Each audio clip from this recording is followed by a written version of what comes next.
Raleigh's in the shack here jigging airplane jigs and he's out line on Raleigh. Great time out here in North Dakota.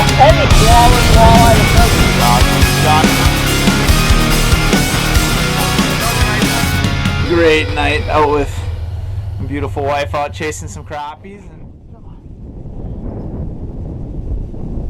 it's so cool, I got gloves on here. There we go. Woo! Gotta love it, absolutely love it. That is a get Mr. Loda Loda. I'm gonna keep him, boil him up, and have some freshwater lobster tonight. Anyways, folks, it's January 8th. I'm gonna bring you your Rockin' the Bakken fishing report. Give you a few things: ice conditions, snow conditions, what we're catching, and how we're catching them. We've had ice since before Thanksgiving, but it really didn't start to get anywhere beyond walking. Besides good ice for walking until the middle of December. In middle of December we had about 6 to 8 inches most spots on the upper end of Sakakawea. Mid-December the east end of Sakakawea was actually open. But it's first week in January now. Most spots on the upper end of Sakakawea we're dealing with about a foot of ice. The sloughs, the backwaters, we definitely got 12 plus inches of ice.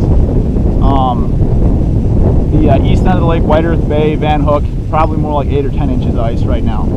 Now for what we're catching, the pike in the bays on Sakakawea have been hot. We've been targeting them primarily with artificial lures. Actually, we've been jigging bucktail airplane jigs, big Northland bucktail airplane jigs.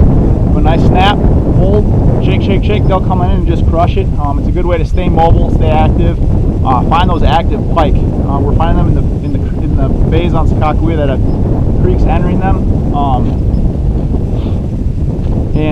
We're also finding a lot of bait in the spots that have pike. Drop the flasher in. It's loaded with minnows. It's probably a good pike spot. Now for walleye, the upper end of Sakakawea has been kind of hit and miss for us. I know there's a Back Gardens area. I've heard some really good reports from there. The river, it's hit and miss. That's where I'm at right now. We've caught some nice fish.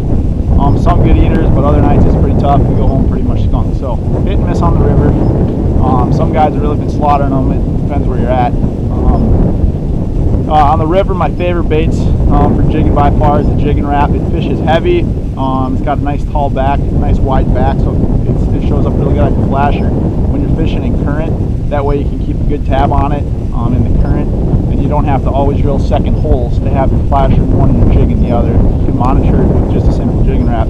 Those spoons are really tall and they tend to blow in the current.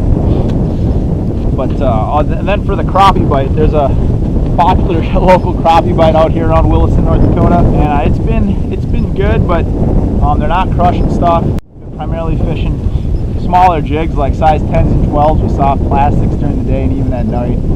During the night they've been hitting the minnows a little bit better. During the day they'll hit minnows too, but kind of slow. I think your best bet's going to be small jigs and soft plastics. So anyways, that's my report for you right now. The first 30 seconds you saw of the intro, those are fish we've got from the last few weeks. I should be putting together one of these reports about once a month, giving you some highlights from the last month and updates. So if you'd like to keep up with what I'm doing on the ice, please subscribe to my YouTube page or check out my Facebook page, Fishcast Angling. And hope to see you guys on the water sometime. If you see me on out, stop on by. Have a good one. Get out and enjoy this Bakken area. It's fantastic, world-class fishing out here for walleye, crappie, and even occasionally gilpout. I'm gonna eat this guy.